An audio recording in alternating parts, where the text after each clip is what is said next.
وقال ربكم ادعوني استجب لكم ان الذين يستكبرون عن عبادتي سيدخلون جہنم داخرین۔ اس آیت پر چند باتیں سمجھ لو۔ ایک تو سورہ حامیم مومن کا دعویٰ تھا اور مرکزی مضمون فادعوا اللہ مخلصین لہ الدین، کہ اپنی حاجتوں اور مشکلات میں پکارو صرف اللہ کو، اس حال میں کہ خالص کرنے والے ہو اس اللہ کے لیے پکار۔ بلو کرے حل کافرون، اگرچہ توحید فی الدعا والے مسئلے پر برا منائے کافر۔ اس دعویٰ کو 3 دفعہ سورت میں مختلف انداز میں دہرایا گیا۔ ایک یہاں پر ان الذین یستکبرون عن عبادتی قال ربکم ادعونی استجب لکم، تیسری دفعہ آیت نمبر 65 میں هو الحی لا الہ الا ہو فادعوہ مخلصین لہ الدین۔ تو پہلی بات متعدد بار میں ذکر کر چکا ہوں کہ عام طور پہ مشرکین وہ یہ شبہ پیش کرتے رہتے ہیں عوام کے سامنے بھی اور اپنی مجالس میں بھی کہ ایک عبادت ہے اور ایک حاجات اور مشکلات میں پکارنا ہے۔ حاجات و مشکلات میں پکارنا یہ عبادت کے مد مقابل ہے۔ حاجات اور مشکلات میں پکارنا یہ عبادت نہیں بلکہ کیا ہے؟ عبادت کے مد مقابل۔ اور کہتے ہیں جو مشرکین ہیں وہ غیر اللہ کی عبادت کرتے تھے اور ہم انبیاء اولیاء کی مشکلات میں پکار کرتے ہیں، اور اس عقیدہ سے کہ اللہ نے ان کو طاقتیں عطا کر دی، لہذا اللہ کی دی ہوئی طاقتوں سے یہ ہماری مشکل کشائی حاجت روائی کرتے ہیں۔ ایک وہ یہ شبہ ہے جس میں اہل تشیع بھی گرفتار ہیں، بریلوی بھی گرفتار ہیں، اور آپ کے اہل بدعت للڑ باحیاتی دیوبندی بھی اس شبہ میں گرفتار ہیں۔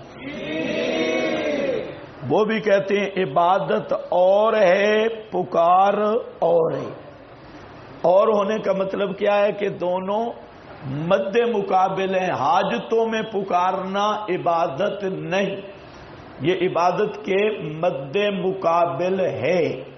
اس لیے جہاں آیات آتی ہے پکار کی تو فوراً وہ کہہ دیتے ہیں کہ اس پکار سے مراد مشکلوں میں پکارنا نہیں، حاجت روائی کے لیے پکارنا نہیں، بلکہ اس سے مراد کیا ہے؟ پوجا کرنا، عبادت کرنا۔ ہم یہ کہتے ہیں کہ پکار مشکلات میں، حاجتوں میں پکارنا یہ سب سے بڑی عبادت ہے۔ اگر اللہ کو پکارے گا تجھے اللہ کی عبادت ہوگی، اور اگر حاجات اور مشکلات میں علی کو پکارے گا تو حضرت علی کی عبادت ہوگی، رسول اللہ صلی اللہ علیہ وسلم کو پکارے گا تو رسول پاک کی عبادت ہوگی، حضرت عزیر کو پکارے گا تو حضرت عزیر کی عبادت ہوگی۔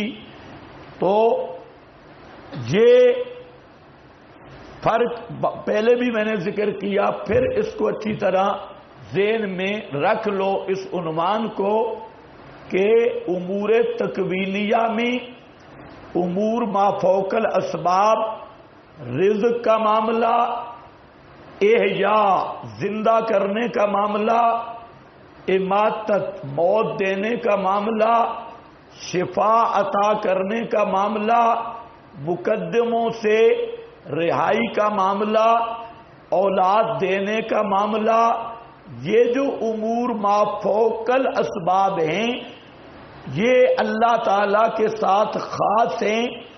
اللہ نے کسی مقرب کو تفویض نہیں کیے، ان کا اختیار نہیں دیا، اور ان امور میں یعنی جن کو ہم امور ما فوق الاسباب کہتی ہیں، ان میں غیر اللہ کی پکار یہ غیر اللہ کی عبادت ہے، اللہ کی پکار یہ اللہ کی عبادت ہے، اور غیر کو پکارے گا تو وہ لا الہ الا اللہ کا منکر ہوگا، اور غیر کو وہ چاہے زبان سے معبود نہ کہے، زبان سے الہ نہ کہے، لیکن اس نے غیر اللہ کو الہ والا معاملہ کر دیا، اور الہ والی صفت دے کر وہ اسی طرح مشرک ہے جس طرح لا الہ الا اللہ کا انکار کرنے والا مشرک ہے یا ابو جہل مشرک تھا۔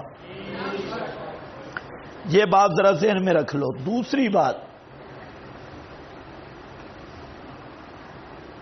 جو اہم ہے اور عام طور پہ اہل بدعت یہ شبہ پیش کرتے ہیں عوام کے سامنے، اور پرانے دور کے بھی کافر مشرک کرتے رہے، کہ جب امور ما فوق الاسباب، مثلا میں نے عرض کیا رزق دینا، موت دینا، زندگی دینا، صحت دینا، شفا دینا، اور اولاد دینا، کھوٹی قسمتیں کھڑی کرنا، اور ڈوبے بیڑے ترانا غیبی قوت اور تصرف سے، یہ وہ امور کیا ہیں؟ ما فوق الاسباب۔ کچھ امور ہیں ما تحت الاسباب۔ ما تحت الاسباب یعنی آدمی کے کسب و اختیار کے ہیں، اور کسب کہتی تحت الاسباب کو ہیں۔ اہل سنت کے نزدیک امور عادیہ میں خالق اللہ ہے اور کاسب عبد ہے، اور وہ کسب کیا ہے؟ فعل ما تحت الاسباب بالآلہ بالسبب۔ جہاں پہ بھی آپ کسب کا یہ معنی دیکھیں گے یہی ہوگا۔ تو اب وہ امور مثال کے طور پہ جس کو شریعت نے تعاون کہا، نیکی کے کاموں میں ایک دوسرے کا تعاون کرنا، یہ بسا اوقات مستحب ہے، بسا اوقات واجب ہے۔ امیر لشکر کا تعاون کرنا، جنگ میں ہتھیاروں کے ساتھ لیس ہو کے میدان میں جانا، اور روٹی پانی، یہ جو محتاط الاسباب امور ہیں، کسی کو کہنا جی پانی بھر کے لے آؤ، کوئی مکان بنانا ہے مستری کو بلانا، یہ سب امور کون سے ہیں؟ محتاط الاسباب۔ ان امور کا ضابطہ کہ بسا اوقات یہ تعامن ایک دوسرے کا واجب ہوتا ہے، بسا اوقات مستحب ہوتا ہے، اور یہ تعامن جو ہے کسی دور کے مشرک نے بھی اپنے معبود سے نہیں لیا، بلکہ یہ تعامن تحت الاسباب مشرک اپنے معبود سے لینے کو اپنے معبود کی توہین سمجھتا ہے، پہلے بھی میں نے کہا مثلاً ایک آدمی مکان بنا رہا ہے اور اپنے پیر کو کہے پیر جی ذرا آؤ اینٹیں اٹھا کے دو، تو یہ بے ادبی سمجھے گا یا نہیں؟ یا پیر صاحب بیٹھا ہے سامنے اور پیر کو کہتا ہے پیر صاحب جاؤ ذرا پانی کا گلاس بھر کے لے آؤ یا فلاں کر کے لے آؤ۔ اسی طرح اولاد تحت الاسباب، تو میاں بیوی کا تعلق ازدواجی ہے، اب یہ پیر کے پاس جائے بیوی کو لے جائے، پیر صاحب مہربانی کرو تھوڑا سا اے تعلق ازدواجی قائم کرو، ما تحت الاسباب میری امداد کرو، میں بیمار ہوں، تو یہ اس طرح پیر صاحب کی توہین سمجھے گا اور ہوگی بھی توہین۔ تو اس لیے یہ نمرود نے بھی یہی شبہ پیش کیا تھا حضرت ابراہیم کے سامنے، جب حضرت ابراہیم نے کہا تھا کہ رب وہ ہے الذی یحیی و یمیت، تو اس نے اس کے تحت الاسباب جو موت اور زندگی کا معاملہ امور تحت الاسباب سے ہے اس کو پیش کر کے خلط مبحث کی، اور وہی نمرودی ذہن آج بھی ہر مشرک کا ہے کہ جب آپ ایاک نعبد و ایاک نستعین پڑھیں گے اور فدعوا اللہ مخلصین لہ الدین پڑھیں گے، فوراً کہہ دیں گے دیکھو جی پھر ڈاکٹر کے پاس کیوں جاتے ہو، پھر طبیب کے پاس کیوں جاتے ہو، پھر بادشاہ کے پاس کیوں جاتے ہو، پھر چپڑاسی کے پاس کیوں جاتے ہو، پھر جج کے پاس کیوں جاتے ہو، پھر پولیس کے پاس کیوں جاتے ہو، گولی قبض کشا ہو سکتی ہے ڈسپرین کیوں لیتے ہو، فلاں کیوں لیتے ہو، گولی قبض کشا ہو سکتی ہے تو بابا مشکل کشا نہیں ہو سکتا۔ تو یہ مشرکین کا وہی شبہ رہا۔ پھر میں عرض کر رہا ہوں کہ عبادت کیا ہے، کون سی دعا پکارے، جو امور ما فوق الاسباب میں پکارا جائے حاجات کے لیے، مشکلات کے لیے، اور جو امور عادتاً ہیں ما فوق الاسباب نہیں اور امور عادی ہیں، تو ان میں ایک دوسرے کو بلانا یہ دعا عبادت نہیں، یہ دعا عادت ہے، یہ دعا عبادت نہیں، یہ دعا عادت ہے، اور اس کا حکم شریعت نے خود بتا دیا۔ وہ اپنے جاہل لوگوں کو یہ دھوکہ دینے کے لیے یہ خلط مبحث کرتے ہیں۔ اگر اس طرح کی کاجباسی کی جائے تو دنیا کا کوئی یہ کلمہ گو مشرک یہ متعین نہیں کر سکے گا کہ عبادت کہتے کس کو ہے۔ عبادت کا معنی یہ کہے گا تعظیم، تو تعظیم تو استاد کی بھی ہوتی ہے، تعظیم بزرگوں کی بھی ہوتی ہے، تو پھر اس تعظیم کا کیا معیار ہوگا؟ تو دنیا کا کوئی مشرک اس طرح ارادات سے معبود اور الہ کا معنی متعین کر ہی نہیں سکتا۔ وہ ان کو تو آپ کہہ دیں کہ چلو آپ معبود اور الہ کا معنی تم متعین کر دو، کیا کرتی ہو تم؟ تو یہی کہیں گے کہ عبادت تعظیم کا نام ہے اور انکساری کا نام ہے۔ اس پہ میں پوری گفتگو کر چکا ہوں، کون سی انکساری ہے، کون سی تعظیم ہے۔ تعظیم اکابر کی بھی ہے، تعظیم پیغمبر کی بھی ہے، تعظیم اولیاء اللہ کی بھی ہے، تعظیم اساتذہ کی بھی ہے۔ تو وہ کون سی تعظیم ہوگی جس کا نام عبادت رکھیں گے؟ دنیا کا کوئی مشرک اس سوال کا جواب نہیں دے سکے گا۔ پھر ماننا پڑے گا کہ تعظیم بھی وہی کہ ما فوق الاسباب صفات مان کر یہ تعظیم یا انکساری اعتقادی ہے، جبارے کی نہیں ہے، اور اعتقادی یہی ہے کسی ہستی میں ما فوق الاسباب صفات مان کے اس کی بات، اس کی تعظیم کرنا، یہ اس کی عبادت بنے گی۔ تو وہی بات جہاں نکلی کہ ما فوق الاسباب امور میں ندا کرنا اور بلانا یہ عبادت ہے۔ آپ کو کوئی بات سمجھ آئی بھی ہے یا نہیں؟ اس بات کو اچھی طرح سمجھو۔ اچھا، تیسری بات یہ عرض کر رہا ہوں کہ اس وقت سب اہل تشیع اور سب رضاخانی پریشان ہیں، اور وہ اب یہ سمجھ چکے ہیں کہ ہم جو غیر اللہ کو پکارتے ہیں خالص شرک کرتے ہیں، اب ان کے کیمپوں سے یہ آوازیں آنی شروع ہو گئی جب سے یہ نیٹ کا دور آیا اور ہمارے دلائل کتاب و سنت کے سن کر اب ان کے مولوی طبقہ وہ اتنا پریشان ہو چکا ہے، اتنا بزدل ہو چکا ہے اور اتنا شکست خوردہ ہو چکا ہے کہ اب انہیں اس بات کا احساس ہونے لگ گیا کہ آج تک حاجات و مشکلات میں غیر اللہ کی پکار کی دعوتیں دے کر ہم نے خود بھی شرک کیا اور عوام کو بھی خالص مشرک بنایا۔ چنانچہ اس پر پیر نصیر الدین گولڑوی، غلام رسول سعیدی، شرف قادری، پیر کرم شاہ، اس طرح کی ایک اصلاحی تحریک بریلویوں میں اٹھ گئی۔ انہوں نے ایک اگلا قدم اٹھایا، انہوں نے کہا ہم جو غیر اللہ کی پکار کا کہتے ہیں وہ ہمارا مقصد صرف وسیلہ ہوتا ہے، توسل، لیکن ابھی وہ اس دلدل میں پھنس چکے ہیں کہ توسل کا کیا معنی؟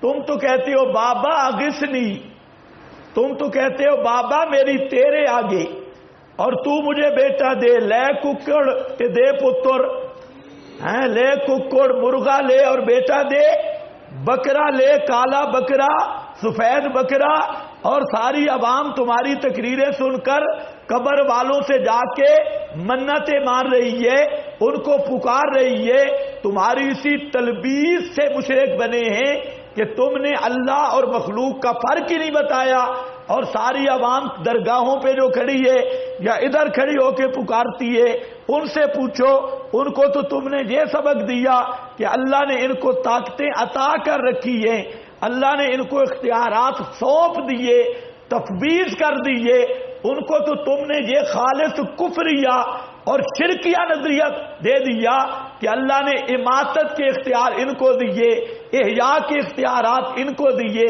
رزق کی چابیاں ان کو دی، صحت و شفا کے اختیارات ان کو دیے، کھوٹی قسمتیں کھڑی کرنے کے اختیارات ان کو دیے، عوام کو تو تم نے وہ پٹی پڑھائی، اور آج خود پسپائی اختیار کر کے جی ہمارا مقصد کیا ہوتا ہے؟ توسل، اور ہمارا مقصد ہوتا ہے استشفاء۔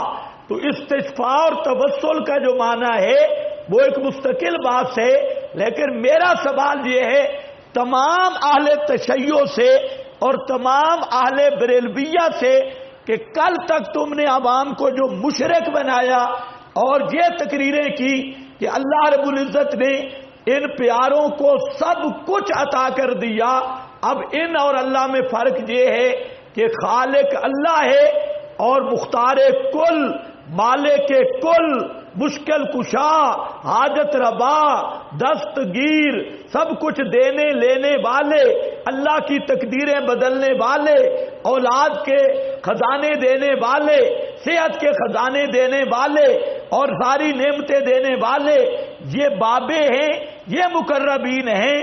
اب تم نے پسپائی اختیار کی لیکن مخلوق خدا کا ایمان چھین کر اور انہیں مشرک بنا کر، اس لیے کھل کے اعلان کرو کہ اب تک ہم شرک کرتے رہے، شرک کے دائی رہے، اب ہمیں سمجھ آئی اور ہم اب یو ٹرن لے رہے ہیں اور ہم اپنے موقف سے واپس آ رہے ہیں۔ اس طرح توبہ قبول نہیں ہوگی کہ تم اپنے مذہب میں بھی تعبیلیں ایسی تلبیس و کتمان کی کرو کہ عوام بات سمجھ ہی نہ سکے۔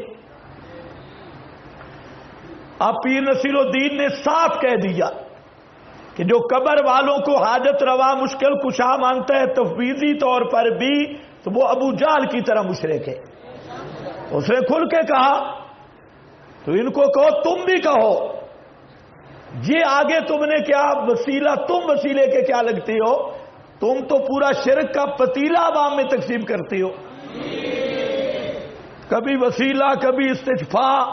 تم تو وہ بابا جن کا عقیدہ ہے اللہ نے ان کو طاقتیں دے دی ہے، تم تو وہ شیعہ کا فرقہ مفوضہ جو یہود سے چلا تھا اور عیسائیت کا وہ ترجمان جنہوں نے یہ عقیدہ رکھا کہ اللہ نے مخلوق بنا کر سارے احکام امور تکوینیہ تشریعیہ اماموں کے سپرد کر دیے، ان کو تفویض کا اختیار دے دیا اور اب یہ ان کی طاقت ہے، یہ کرنیاں بھرنیاں والے ہیں، تم تو اس شرک کے داعی ہو، تم کیا لگتے ہو توسل کے، تم کیا لگتے ہو استشفاء کے، تم کہاں مستحق ہو شفاعت الانبیاء کے؟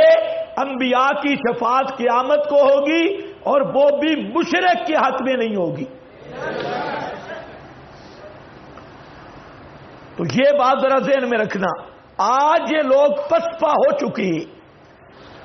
یہ میرے پاس بریلویت کے حوالے تو میں دوں گا بعد میں، سرے دست آپ کو یہ خوشخبری بھی ہو، یہ ہے وہ مجتہد جو پاکستان میں شیعہ کا واحد مجتہد ہے، محمد حسین ڈھکو، یہ ڈھکو صاحب، اور یہ بھی سرگدے کہے،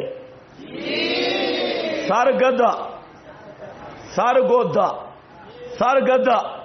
تو یہ اب اس نے پوری یہ کتاب لکھی اصول الشریعہ، اس میں اس نے سب سے پہلے زبردست ایک عنوان قائم کیا، اس نے کہا خبر واحد سے عقیدہ ثابت نہیں ہوتا، عقیدہ ثابت ہوگا کتاب اللہ سے، خبر واحد سے عقیدہ ثابت نہیں ہوگا۔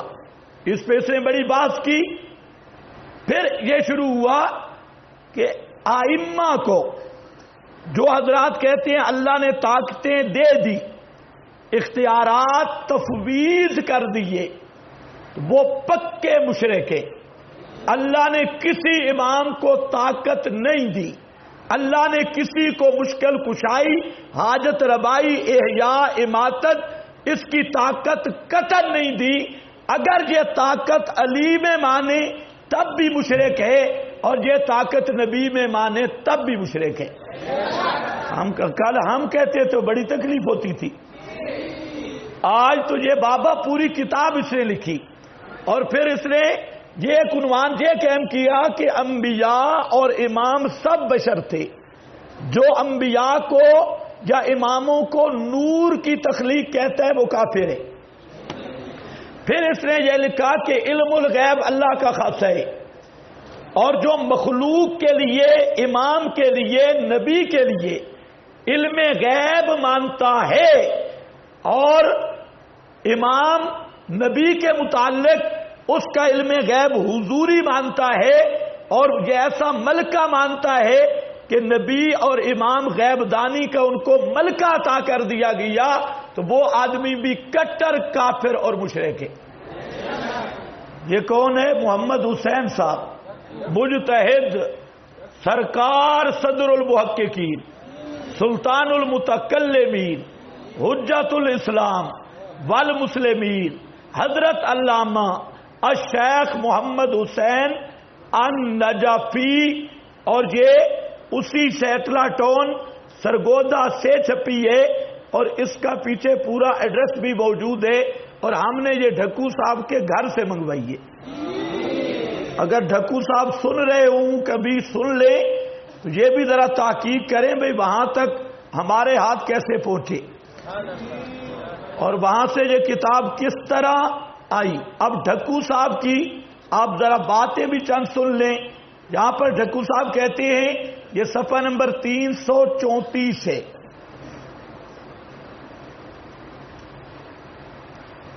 ایک عام مغالطہ دہی، ایک عام مغالطہ دہی کا ازالہ، مغالطہ دہی کا ازالہ۔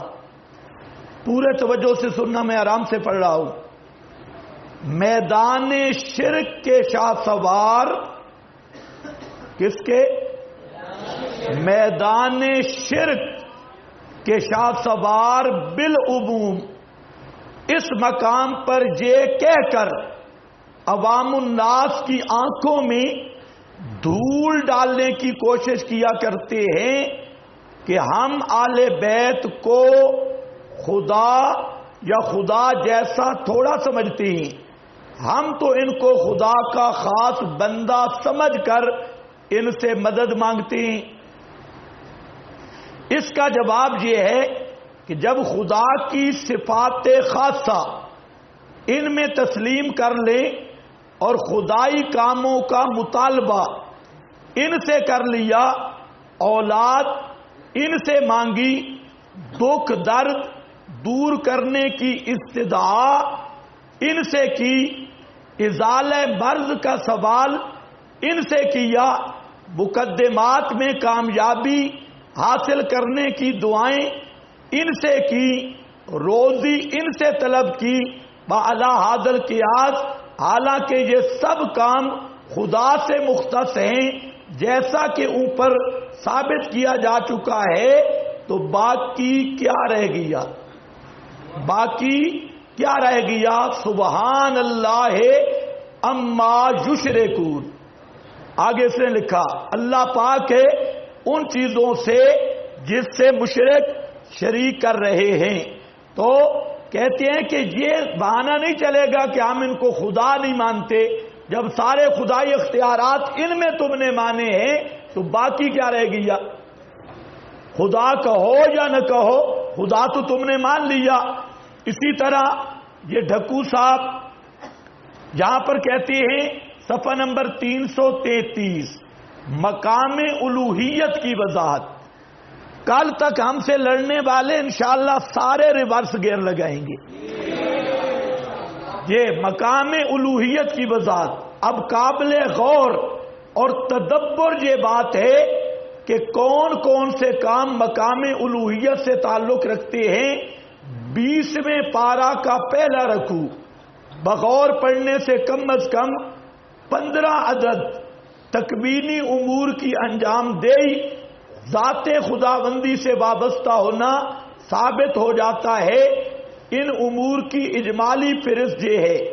آگے فہرست ذکر کی خلقت زمین و آسمان، نمبر 2 بارش برسانا، نمبر 3 باغات وغیرہ اگانا، نمبر 4 زمین کو قرارگاہ بنانا، نمبر 5 زمین میں دریا جاری کرنا، نمبر 6 زمین کی روک تھام کے لیے پہاڑوں کا سلسلہ کھڑا کرنا، نمبر 7 میٹھے اور کھاری پانی کے درمیان حائل قرار دینا، نمبر 8 مضطر کی دعاؤں کا سننا، مضطر کی دعاؤں کا سننا، نمبر 9 دکھ درد اور مصائب کا دور کرنا، اور نمبر 10 زمین پر خلیفے بنانا، نمبر 11 خشکی تری کی تاریکیوں میں راستہ دکھانا، نمبر 12 ہواؤں کا چلانا، نمبر 13 پہلے مخلوق کو پیدا کرنا پھر لوٹانا، نمبر 14 زمین و آسمان سے مقررہ رزق پہنچانا، نمبر 15 عالم الغیب ہونا۔ یہ الوہیت کے خواص ہیں۔ بس ان حقائق قرآنیہ سے معلوم ہو گیا کہ امور تکوینیہ خدا بند عالم کے قبضہ قدرت میں ہیں، اور وہ الہ ہوتا ہے جو یہ کام انجام دیتا ہے، وہ الہ ہوتا ہے جو یہ کام انجام دیتا ہے۔ لہذا اس سلسلہ میں اس ذات واحد و یکتا کی طرف ہی رجوع کرنا واجب ہے۔ اللہ کے سوا کسی کی طرف رجوع نہیں کر سکتے۔ خلاصہ یہ کہ یہ سب کچھ کلمہ توحید ایمان کے اندر پوشیدہ ہے۔ لا الہ الا اللہ، یہ لا الہ الا اللہ کا معنی کر رہا ہے۔ اسی طریقہ سے اس آیت پر قال ربکم ادعونی استجب لکم صفحہ نمبر 330 پر یہ شیعہ محقق یہاں پر لکھتا ہے تمہارا پروردگار ارشاد فرماتا ہے کہ تم مجھ سے دعائیں مانگو، میں تمہاری دعا قبول کروں گا۔ جو لوگ ہماری عبادت سے اکڑتے ہیں وہ عنقریب ذلیل و خوار ہو کر یقیناً جہنم واصل ہوں گے۔ تو کہتا ہے کہ یہ جو بعض احادیث میں تو دعا کو افضل العبادہ قرار دیا گیا، چنانچہ مذکورہ بالا آیت کی تفسیر میں امام محمد باقر فرماتے ہیں کہ الدعاء افضل العبادہ کہ دعا سب سے اونچی عبادت ہے، یعنی جہاں عبادت سے مراد دعا ہے اور یہ سب عبادتوں سے افضل عبادت ہے، اصول کافی۔ اور بعض روایات میں اسے مخ العبادہ بنایا گیا، بتایا گیا کہ پکار اور دعا یہ کیا ہے؟ مخ العبادہ، عبادت کی جان ہے۔ اسی پر کہتے ہیں مقام تدبر ہے کہ جب بنص قرآن روزی اور نفع نقصان جناب سید الانس والجان کے قبضہ قدرت میں نہیں ہے، بلکہ روزی رساں نفع نقصان کا مالک خدائے رحمان ہی ہے، تو پھر ان امور میں حضرت یا ان کی اطرات طاہرہ کی طرف رجوع کرنے کا سوال ہی پیدا نہیں ہوتا، ان امور میں ان کو پکارنے کا سوال ہی پیدا نہیں ہوتا۔ یہ صفحہ نمبر 325 سے لے کر آگے تک وہ 300 بلکہ 400 کے قریب تک اس نے صرف یہی مسئلہ بیان کیا۔ اب آگے کہتا ہے ایک دعا ذکر کر کے کہتا ہے کہ قطع نظر مذکورہ بالا دلائل قاطعہ کے خود ائمہ اطہار اور ان کے اصحاب اخیار کا عمل و کردار اس بات کی قطعی دلیل ہے کہ مشکلات، مصائب اور مہمات، شدائد میں خدا بند کی طرف رجوع کرنا چاہیے۔ چنانچہ یہ امر ناقابل انکار حد تک ثابت ہے کہ جب اصحاب ائمہ ان بزرگواروں کی بارگاہ میں التماس دعا کے لیے حاضر ہوتے تو یہ ذوات قدسیہ ان کو بارگاہ ربوبیت کی طرف رجوع کرنے کا حکم دیتے، نماز کا حکم دیتے یا دعا کی تلقین کرتے، تو یہ اس بات کی دلیل ہے کہ تمام ائمہ بھی اسی بات کی دعوت دیتے رہے کہ حاجات اور مشکلات میں صرف اللہ کو پکارو اور کسی کو نہیں۔ اب ذرا دیکھو اس آیت پہ چند حوالہ جات۔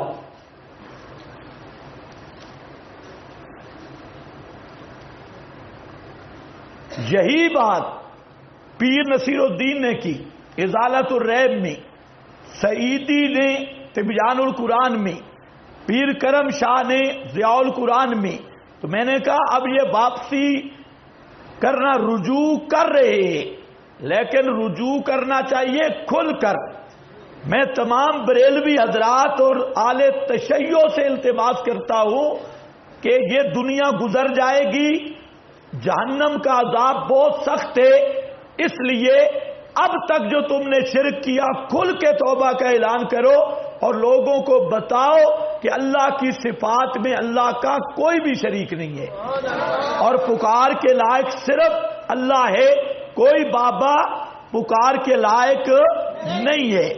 یہ تم دو رنگی چھوڑ دو، کبھی توسل کی طرف بھاگتے ہو اور کبھی استغفار کی طرف بھاگتے ہو، اور اصل عوام کو تم نے کس ڈگر پہ مشرک بنا دیا، اور تمہاری عوام ہر جگہ پہ وہ جناب تازیہ تبوت کو بھی مشکل کشا سمجھتی ہے، وہ گھوڑے اور کھوتے کو بھی مشکل کشا سمجھتی ہے، وہ قبر والوں کو مستقل اختیارات کا نظریہ رکھتی ہے۔ اب ذرا دیکھ لیں، قال ربکم ادعونی، لکھا ہے آپ کے پاس، وحدونی، صرف مجھ ہی کو پکارو، عن ابن عباس، میرے سوا کسی کو نہ پکارنا، استجب لکم، کہ میں پہنچ سکتا ہوں۔ کیا معنی کر رہا ہوں؟ پہنچ سکتا ہوں، یعنی مشکل کشائی کر سکتا ہوں، حاجت روائی کر سکتا ہوں، آگے میری مرضی کروں نہ کروں، حاجت روائی کر سکتا ہوں، مشکل کشائی کر سکتا ہوں۔ استجب لکم، یہ میری شان ہے استجابت۔ ان الذین، نتیجہ ندال غیر اللہ، بے شک وہ لوگ جو تکبر کرتے ہیں، یعنی اللہ کے پکارنے پر بند نہیں۔ یہاں تکبر، مسلم کی حدیث کا ٹکڑا ساتھ میں لاؤ، تکبر متکبر اس کو کہتے ہیں جو توحید کو نہ مانے. یہاں توحید فی دعائے، جو دعا توحید فی دعا، اور مطلب ہے جو یا علی مدد کہتا ہے علی کو مشکل کشا سمجھ کے، یا پیر مدد کہتا ہے پیر کو داتا مشکل کشا سمجھ کے، حاجت روا سمجھ کے اس کو بھی پکارتا ہے. یہ ہے یستکبرون، جو پکار کو اللہ کے ساتھ بند نہیں کرتے. آگے کیا ہے؟ ان عبادتی، اوپر کیا ہے؟ ادعونی، نیچے کیا ہے؟ عبادتی. یعنی یہ پکار حاجات و مشکلات میں اس کو قرآن عبادت کہہ رہا ہے، اور آج کا مشرک اس کو عبادت کا متضاد اور مد مقابل کہتا ہے، جبکہ قرآن حاجات و مشکلات میں پکارنے کو کیا کہہ رہا ہے؟ عبادتی، میری عبادت. ان عبادتی ان دعائی سیدخلون جہنم داخرین، ضرور داخل ہوں گے جہنم میں ذلیل ہونے والے، ذلیل کر کے ان کو داخل کروں گا جہنم میں. اب ذرا دیکھو فائدہ نمبر 3، ادعونی کا معنی سلونی، ادعونی کا معنی سلونی سب نے کیا، اور اس مقام پہ سدی نے بھی ادعونی کا معنی سلونی کیا ہے. سدی نے بھی ادعونی کا معنی کیا کیا ہے؟ سلونی. مانگو مجھ سے، الظاہر حمل الدعائے، یہ یاد رکھنا ہمارا استدلال سدی مستدل سدی نہیں ہے. سدی کو ہم اس لیے پیش کر رہے ہیں کہ آگے ساری سدی کی نسل کھڑی ہے ہمارے مقابلے میں. شیعہ کا بھی سدی امام، بریلویوں کا بھی سدی امام، للڑوں کا بھی سدی امام. اس لیے ہم سدی کو لائے. چلو قرآن مانتے ہو اور باب سدی کی مان لو سدیو. اب سدی ادعونی سلونی الظاہر حمل الدعاء والاستجابت علی ظاہرہما الا ان الاستجابت مقیدۃ بمشیۃ اللہ. بحر المحیط کیا کہتی ہیں؟ میں نے جو توجیہ کی آپ کو سمجھ آئی؟ استجب لکم کا کیا معنی کیا؟ میں قبول کرتا ہوں، قبول کر سکتا ہوں، یہ شان میری ہے، میں اس کی دعا کو پورا کر سکتا ہوں. ایک ہے کرتا ہوں، ایک ہے کر سکتا ہوں، دونوں میں فرق ہے. یعنی پکار کے لائق میں ہوں، مشکل کشائی کا اختیار مجھے ہے، میرے سوا کسی کو نہیں. اس توجیہ پر یہ جو علامہ اندلسی کہہ رہے ہیں کہ ان الاستجابۃ مقیدۃ بمشیۃ اللہ، اس مشیت اللہ کی قید کی ضرورت ہی نہیں. یہ مشیت اللہ کی قید تب لگے گی کہ استجب لکم کا معنی کرو کرتا ہوں، لیکن کر سکتا ہوں جو اصل معنی ہے اس پر اس قید کی ضرورت نہیں. عبادتی ان افرادی بالعبادت و افراد الالوہیت لی ابن جریر. اور آگے فرماتے ہیں اس عبادت سے کیا معنی، کیا مراد ہے؟ ان دعائی، عبادتی سے مراد کیا ہے؟ ان مجھے پکارنے سے. شاباش جلدی بولتے ہو تو آگے نکلیں. ان دعائی و توحیدی. ابن کثیر، اب یہاں پر امام ابن کثیر نے اور تمام اہل السنت مفسرین، اہل تشیع مفسرین اور اہل بدعت بریلوی مفسرین اور تمام دیوبندی مفسرین اور تمام اہل حدیث مفسرین، سب کے سب فرقوں نے یہاں مجبوراً ایک حدیث لائی اور اس آیت کی تفسیر میں، اور وہ یہ ہے کہ قال رسول اللہ صلی اللہ علیہ وسلم ان الدعاء هو العبادہ، ان الدعاء هو العبادہ. سب فرقے جہاں مجبور ہوئے کہ دعا یہ عبادت ہے. ان الدعاء هو العبادہ. اور پھر سما کرا، پھر رسول پاک صلی اللہ علیہ وسلم نے یہ آیت پڑھی، ادعونی استجب لکم، پکارو مجھے میں تمہارے مشکل کشائی کر سکتا ہوں، حاجت روائی کر سکتا ہوں۔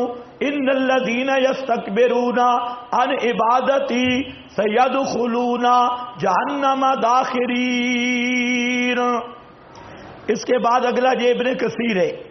اس کے بعد اہل سنت کا مفسر ہے سید محمود آلوسی، فرماتے ہیں فمانا قولہ تعالی یستکبرون عن دعائی، دعائی عبارت صحیح کر لو، دعائی، لأن الدعاء نوع من العبادت ومن افضل انواعها، حاجات اور مشکلات میں پکارنا یہ عبادت کا نوع ہے اور سب سے افضل نوع ہے۔ سجدہ بھی عبادت، رکوع بھی عبادت، اور زکوٰۃ بھی عبادت، نماز بھی عبادت، لیکن سب سے افضل عبادت ہے حاجتوں میں پکارنا اور مشکلات میں پکارنا۔ اگر اللہ کو پکارے گا تو یہ کس کی عبادت ہوگی؟ اللہ کی، اور اگر غیر کو پکارے گا تو یہ عبادت ہوگی غیر اللہ کی۔ یہ روح المعانی ہے۔ اس کے بعد آپ کے پاس یہ امام باقر، جو شیعہ جس کو امام معصوم کہتی ہے، ہمارے نزدیک خاتم المعصومین امام الانبیاء حضرت محمد الرسول اللہ صلی اللہ علیہ وسلم ہیں۔ عصمت نبوت کا خاصہ ہے، صحابہ محفوظ ہیں، معصوم فقط انبیاء کرام ہیں، لیکن اہل تشیع کے ہاں 12 امام بھی معصوم ہیں۔ یہ ایک الگ بات سے وقت ہوا، انشاءاللہ اس پہ بھی بات کہیں آئے گی کہ عصمت کا جو اماموں کو معصوم مانتا ہے وہ نبوت، ختم نبوت کا منکر ہے۔ ختم نبوت کی شان ختم عصمت بھی ہے۔ خیر بہرحال دیکھو، امام باقر شیعہ کے ہاں تجھے معصوم امام ہے، اور ہمارے ہاں جس طرح نص قطعی کا انکار کفر ہے، اسی طرح شیعہ کے ہاں امام معصوم کی بات کا انکار کرنا بھی کیا ہے؟ کفر ہے۔ ہمارے نزدیک کفر صرف کس چیز کا انکار ہے؟ نص قطعی۔ اس کے بعد بڑے سے بڑے آدمی کی بات کا انکار کفر نہیں، لیکن اہل تشیع کے ہاں امام باقر یہ معصوم امام ہے 12 اماموں میں سے۔ اب یہ کیا کہتا ہے؟ ہوبت دعاء افضل العبادت، دعا جو ہے یہ سب سے اونچی درجے کی عبادت ہے۔ افضل العبادت الدعاء، اور کتاب بھی کون سی ہے؟ اصول کافی، جس پر امام غیب کی تقریر تصدیق موجود ہے۔ ھذا کافٍ لشیعتنا، یہ کتاب کافی ہے، کہنے والا باقر امام اور تصدیق کرنے والا ان کا وہ مصنوعی امام، آخری مصنوعی امام مہدی، اور کہتے ہیں امام مہدی کا جو نام لے گا وہ کافر ہے۔ امام تو ہوا نا جس کا نام لینے والا بھی کافر ہے، تو اس کو دیکھ کے پتہ نہیں کتنے کافر بنیں گے۔ ہاں، جس کا نام لینا کفر ہے، اسے اس کو قائم آل محمد، الامام المنتظر، قائم آل محمد، یہ قائم آل محمد، اس کی تصدیق ہے بھائی، قائم آل محمد، اس کی تصدیق ہے۔ ابن فاد شیعہ محقق لکھتا ہے، یہ ہلی صاحب ہیں، ان الدعاء عبادت فی نفسہ، کہ دعا اپنے فی نفس ہی عبادت ہے، حاجات اور مشکلات میں پکارنا فی نفس ہی عبادت ہے۔ عدت الدائی صفحہ نمبر 10، محمد حسین نجفی، جس کا بھی میں نے چند حوالے دیے، یہ لکھتا ہے بس جب دعا کرنا اور نہ صرف عبادت بلکہ افضل العبادات ہے اور عبادت ذات ایزدی کے ساتھ مختص ہے، تو دعا و پکار بھی خدا کی ذات کے ساتھ ہی مختص ہوگی، دعا پکار بھی اللہ کی ذات کے ساتھ مختص ہوگی۔ اصول شریعہ صفحہ 330۔ امام جعفر سمجھتے ہو یہ بھی شیعہ کا معصوم امام ہے بقول ان کے، ویسے یہ بندہ بزرگ ہمارا ہے، امام جعفر صادق پر انہوں نے ایسے قبضہ کیا ہے، خواہ مخواہ قبضہ کیا۔ خیر، جعفر امام کہتے ہیں فواللہ ما نحن الا عبید اللہ، اللہ کی قسم نہیں ہے ہم مشکل کشا نہیں، حاجت روا نہیں، دینے والے نہیں ہیں، ہم اللہ کے بندے ہیں جس نے ہمیں پیدا کیا، واصطفانا اور ہمیں شان دی ہے، ما نقدرو علی ضر ولا نفع، ہم کسی کے نفع نقصان کے مالک نہیں۔ یہ کون کہہ رہے ہیں؟ امام جعفر صادق، جس کو ان کے ہاں عصمت کا درجہ حاصل ہے، اور کتاب بھی معمولی رینٹ والی نہیں ہے، یہ کتاب ہے رجال کشی، شیعہ مذہب کے اسماء الرجال کی کتاب رجال کشی، صفحہ نمبر 47۔ اس کے بعد تیسرا امام شیعہ کا امام زین العابدین، حالانکہ امام زین العابدین کا عقیدہ صرف اشاعت التوحید والا ہے، یہ بھی شیعوں نے جھوٹ بولا۔ امام زین العابدین کو نہ بریلوی پچا سکتے ہیں، نہ شیعہ پچا سکتے ہیں، اور نہ للڑجین پچا سکتے ہیں، کیونکہ امام زین العابدین کا وہ واقعہ آپ نے سنا ہوگا، میں نے بتایا مسئلہ درود میں آئے گا کہ وہ آدمی جو گیا نا نبی کریم علیہ السلام کے حجرہ، حضرت عائشہ کے حجرہ پر جو اینٹ نکلی تھی اس فرجہ پہ سلام کرنے، امام زین العابدین نے اسے بلا لیا، ادھر آؤ ہلما، ادھر آ صوفی، ادھر کیوں گیا تھا؟ اس نے کہا جی میں تو سلام پڑھنے گیا تھا، خدا کی قسم اور کچھ بھی نہیں کیا، صرف اس نے کہا بندے کا بچہ بن، روٹی شوٹی کھانی ہے؟ اس نے کہا جی نہیں، ناشتہ تو نہیں۔ میں نے پوچھا ہے کہ وہاں فرجہ پہ کیوں گیا تھا، اس جگہ پہ کیوں گیا ہے؟ تو اس نے کہا جی میں تو صرف سلام کے لیے گیا اور کچھ خدا کی قسم کچھ بھی نہیں کیا۔ اس نے کہا سن حدثنی ابی،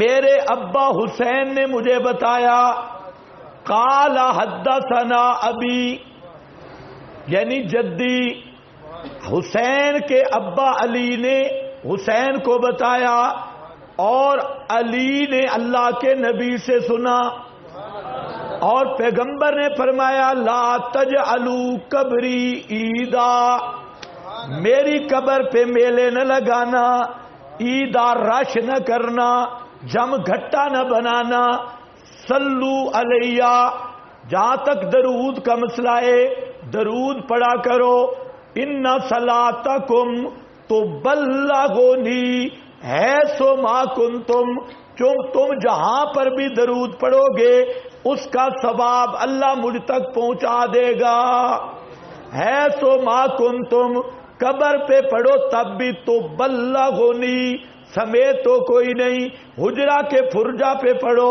تب بھی تبلغنی، اور دور کر کے پڑھو تب بھی تبلغنی، پیغمبر کریم قبر اور حجرہ کے اس فرجہ سے بھی پڑھا ہوا سلام نہیں سنتے۔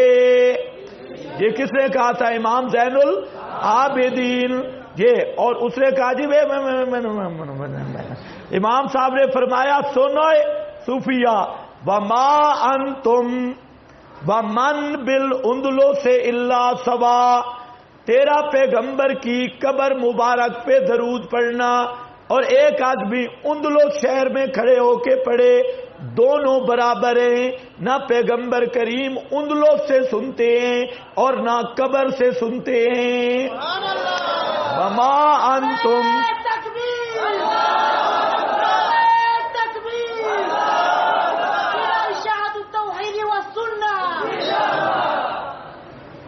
اب بارے میں ہے تو زین العابدین لے لو. زین العابدین سچا سید ہے. زین العابدین کون ہے؟ سچا سید. اور سچے سید کے وارث سچے سید ہیں سید عنایت اللہ شاہ بخاری. یہ سادات کے سچے وارث ہیں سید عنایت اللہ شاہ صاحب بخاری رحمت اللہ علیہ. اس وقت بھی سیدوں کا عقیدہ یہی تھا کہ پیغمبر کریم بھی قبر پہ درود سنتے نہیں. آج بھی سچے سیدوں کا یہی عقیدہ ہے کہ پیغمبر کریم بھی قبر پہ درود سنتے نہیں. چلو جی آؤ، ٹائم بڑا کم ہے. زین العابدین یہ میں نے اس لیے کہہ دیا کہ کسی کو خطرہ نہ پڑ جائے میں زین العابدین کس کہے. یہ آدمی خالص ہمارا ہے، لیکن شیعوں نے چونکہ قبضہ کیا ہوا ہے اس لیے ہم کہتے ہیں چلو اس کی مان لو یار، کسی طریقے مسلمان ہوتے ہو جاؤ. دیکھو فرماتی ہیں امام زین العابدین، یہ آگے عبارت لمبی ہے آپ کے پاس ہے، وقت بڑا مختصر ہے، یہ خود دیکھ لینا. میں جو مقام استدلال ہے وہ پڑھ رہا ہوں. وَمَن تَوَجَّهَ بِحَاجَتِهِ إِلَىٰ أَحَدٍ مِّنْ خَلْقِكَ، جو آدمی اپنی حاجت پڑے مشکل کا وقت ہو اور إِلَىٰ أَحَدٍ مِّنْ خَلْقِكَ وہ کسی مخلوق سے حاجت روائی چاہے، یا علی مدد، یا غازی عباس مدد، یا حضرت حسین مدد. یہ من توجہ بحاجت ہی، جو اپنی حاجت کے ساتھ کسی کی طرف متوجہ ہو، الی احد کسی نبی کی طرف متوجہ ہو، ولی کی طرف متوجہ ہو، کسی امام کی طرف متوجہ ہو، الی احد من خلقے کا، یہ اللہ کے سامنے جاری کر رہے ہیں، کسی مخلوق کے سامنے اپنی حاجت رکھے. اور جعلہ سبب انجاہہا، عبارت درست کر لینا، اور کرے اس کو مشکل کشائی کا وسیلہ سمجھ کے پکارے. سبب مشکل کشائی کا وسیلہ سمجھ کے پکارے، حاجت روائی کا وسیلہ سمجھ کے پکارے، یا علی مدد، اور کہے یہ میرا وسیلہ ہے، وسیلہ سمجھ کے پکارے. دونک تیرے سوا فقط تعرض للحرمان واستحق من عندک فوت الاحسان. فرمایا اس نے اپنے آپ کو بد نصیبی میں دھکیل دیا، محرومی میں دھکیل دیا، اور اللہ کے احسانوں کو فراموش کر دیا. اللہ کے ہاں احسان فراموشی یعنی مشرک بن گیا. احسان فراموش یعنی کیا بن گیا؟ مشرک بن گیا. یہ صحیفہ کاملہ ہے، اور امام زین العابدین اور شیعہ کی اپنی کتاب صحیفہ کاملہ صفحہ 155 ہے. وَعَلَمْ، اور آگے یہی امام فرماتے ہیں وَعَلَمْ أَنَّهُ لَمَّا كَانَ لَهُ تَعَالَى، فرماتے ہیں اوے کائنات والو سمجھ لو، جب لہو تعالی اللہ تعالی ہی کے لیے ہیں خزانے آسمانوں کے اور زمین کے، وَكَانَ أَمْرُهَا بِيَدِهِ، آسمان و زمین کے خزانوں کا مالک صرف اللہ ہے. لا مؤتیا، آسمان و زمین کے خزانے نہ علی دے سکتا ہے، نہ اللہ کا پاک نبی دے سکتا ہے، نہ امام نہ بھلی کوئی بھی نہیں دے سکتا.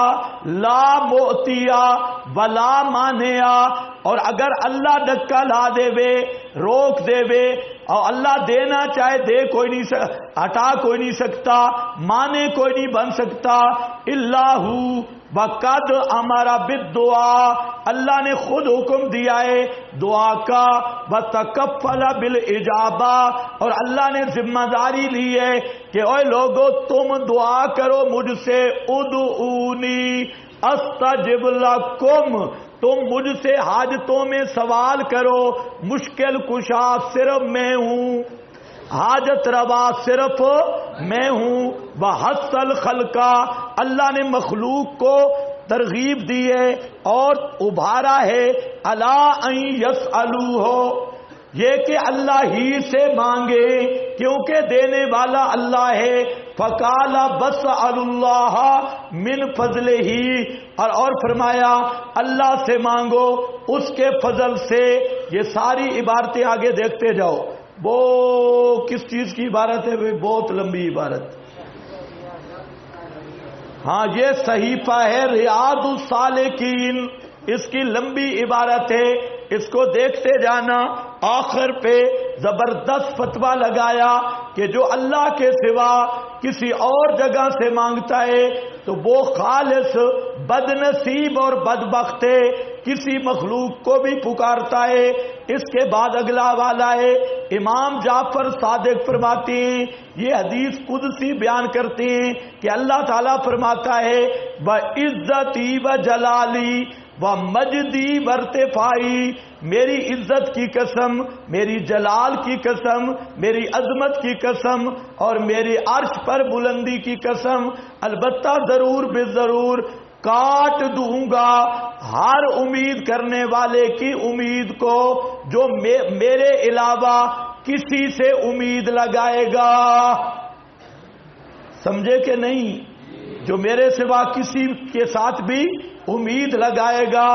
یہ آگے، اور جو آدمی کسی غیر کی طرف رجوع کرے گا فی الشدائد والشدائد بجدی، حالانکہ مشکلیں حل کرنا یہ میرا قبضہ ہے، وَيَرْجُو غیری، اور جو میرے علاوہ کسی امام نبی پیر فقیر زندہ مردہ کی طرف رجوع کرے گا اور اس کا دروازہ کھٹکائے گا، وَبِجَدِي مَفَاتِيحُ الْأَبْوَابِ، حالانکہ سارے دروازوں کی چابی میرے پاس ہے، وَهِيَ مُغْلَقَةٌ، اور سارے دروازے بند ہیں مدد کے، ان کی چابیاں میرے پاس ہیں، اور میرا بابی مفتوح، صرف میرا دروازہ کھلا ہے، لمن دعانی، جو مجھ کو پکارے گا۔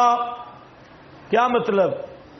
علی کو پکارنے والا، علی کا دروازہ بند، امام زین العابدین کو پکارنے والا، غازی عباس کو پکارنے والا، علی حجویری کو پکارنے والا، سلطان باہو کو پکارنے والا، ان سب کے دروازے بند ہیں، اور کس کا دروازہ کھلا ہے؟ بابی مفتوح لمن دعانی، میں اللہ فرماتے ہیں صرف میرا دروازہ کھلا ہے جو مجھ سے مانگے۔ کچھ سمجھ رہے ہو کہ نہیں؟ اور باقی کیا ہے؟ مفاتیح الابواب وہی مغلقۃ، باقی سارے دروازے بند ہیں۔ ہاں، اس کے بعد ہے آپ کے یہ ریاض الصالحین عدت الدائی، اس میں بھی ہے۔ اس کے بعد ہے امام موسیٰ کاظم۔ ہم شیعہ ذاکروں کے حوالے پیش نہیں کر رہے، شیعہ جن کو امام سمجھتی اور معصوم سمجھتی ہیں ان کے حوالہ جاتے ہیں۔ فرماتے ہیں ما من مخلوق یعتصم بمخلوق دونی الا قطعت اسباب السماوات والارض دونہ۔ امام موسیٰ کاظم فرماتے ہیں کہ اللہ نے فرمایا ما من مخلوق یعتصم بمخلوق، کوئی مخلوق جب دوسری مخلوق کے دروازے پہ جائے حاجت روائی کے لیے، یعتصم، اور اس کو مشکل کشائی کے لیے پکارے میرے علاوہ، میں اس کے سارے دروازے کاٹ کے رکھ دیتا ہوں۔ اور سمجھو کوئی مخلوق جب مجھے چھوڑ کے کسی دوسرے کو حاجت کے لیے پکارے تو اللہ فرماتے ہیں میں کیا کرتا ہوں؟ قطعت اسباب السماوات، میں اس کے لیے آسمانوں کے دروازے سارے توڑ دیتا ہوں، بند کر دیتا ہوں، والارض دونہ، فَإِن دَعَانِي لَمْ أُجِبْهُ وَإِن سَأَلَنِي لَمْ أُعْطِهُ۔ فرماتے ہیں اللہ پاک کہ اگر میرے ساتھ کسی اور کو بھی پکارے گا، یا علی مشکل کشا، یا عباس مشکل کشا، یا حسین مشکل کشا، تو میں پھر اور ساتھ کہے گا یا اللہ مدد، تو فرمایا میں اس کی دعا قبول نہیں کروں گا، کیونکہ اس نے میری مخلوق سے مدد مانگی ہے اور پھر مجھ سے بھی مانگ رہا ہے، تو لم اجبو، میں اس کی دعا قبول نہیں کروں گا، اس کے سوال کو قبول نہیں کروں گا۔ وَمَا مِن مَخْلُوقٍ يَعْتَصِمُ بِي دُونَ خَلْقِي، اور میری مخلوق انسان جب مشکل میں پھنس جاتا ہے، حاجت پڑ جاتی ہے اور میرے دروازے پہ پکا رہ جاتا ہے، پتہ نہیں آپ کو سمجھ بھی آ رہی ہے کہ نہیں، یَعْتَصِمُ بِی دُونَ خَلْقِی، میری مخلوق کے دروازے سے نہیں مانگتا، کس سے مانگتا ہے؟ صرف مجھ سے، تو میں ضامن بن جاتا ہوں آسمان و زمین میں اس کے رزق کا، اگر وہ مجھ سے سوال کرتا ہے میں اسے دیتا ہوں، اگر مجھے پکارتا ہے میں قبول کرتا ہوں، اگر مجھ سے معافی مانگتا ہے میں اس کے گناہ معاف کر دیتا ہوں۔ یہ کون ہے جناب؟ موسیٰ کاظم، امام موسیٰ کاظم کہہ رہے ہیں کہ اللہ فرماتے ہیں جو کوئی میرا دروازہ چھوڑ کر کسی دوسرے دروازے کو مشکل کشا سمجھے، حاجت روا سمجھے، اور یہ عقیدہ رکھے اللہ بھی مشکل کشا تھے، بابا بھی مشکل کشا، اللہ فرماتے ہیں ایسے بدبخت کی میں دعا قبول ہی نہیں کرتا، کیونکہ مشرک کی دعا قبول نہیں ہوتی، یہ مشرک ہے اس لیے اس کی دعا قبول نہیں ہوتی۔ ہاں ساری مخلوق کو چھوڑ کر یا تاسمو بی دون خلقی، ساری مخلوق کو چھوڑ کر جو میرے دروازے پہ آتا ہے تو میں ضامن ہوں آسمان و زمین میں اس کے رزق کا، اگر وہ مجھ سے مانگے میں دوں گا اسے، اگر وہ مجھ سے اندعانی اجبتہ، اگر وہ مجھ سے دعا کرے میں قبول کروں گا، اور اگر وہ مجھ سے معافی مانگے غفرت لہ، میں اس کے گناہوں کو معاف کروں گا۔ یہ ریاض الصالحین شیعہ کی کتاب ہے، امام بھی شیعہ کا، کتاب بھی، آگے فیصلہ اللہ کی تقدیر کا ہے، تالے لگے ہوں تو الگ مسئلہ ہے، ورنہ اس عبارت کم از کم شیعہ عوام کو اس پر غور کرنا چاہیے کہ جن کو امام مانتے ہیں وہ کیا کہہ رہے ہیں کہ غیر اللہ کو مشکل کشا سمجھنے والا وہ پکا مشرک ہے اور اللہ کا باغی ہے۔ عدت الدائی صفحہ 69 میں بھی ہے۔ پھر امام زین العابدین دعا ان کی مذکور ہے، اللہم، امام کیسے دعا مانگ رہا ہے؟ اللہم، نہ پنجاں دا واسطہ، نہ 12 مشوماں دا، نہ 4 دا معصومین، کچھ بھی نہیں، کیا کہتا ہے؟ اللہم انی خلصت بن کے تائی الیک، اے میرے اللہ میں ساری مخلوق سے منقطع ہو کر صرف تیرے دروازے پہ آیا ہوں۔ کون کہتا ہے؟ امام زین العابدین کی دعا ہے، اور یہ شیعہ سب کتابوں میں موجود ہے، مہر جباریت کا علاج نہیں۔ امام کیسے اللہ کو پکار رہا ہے؟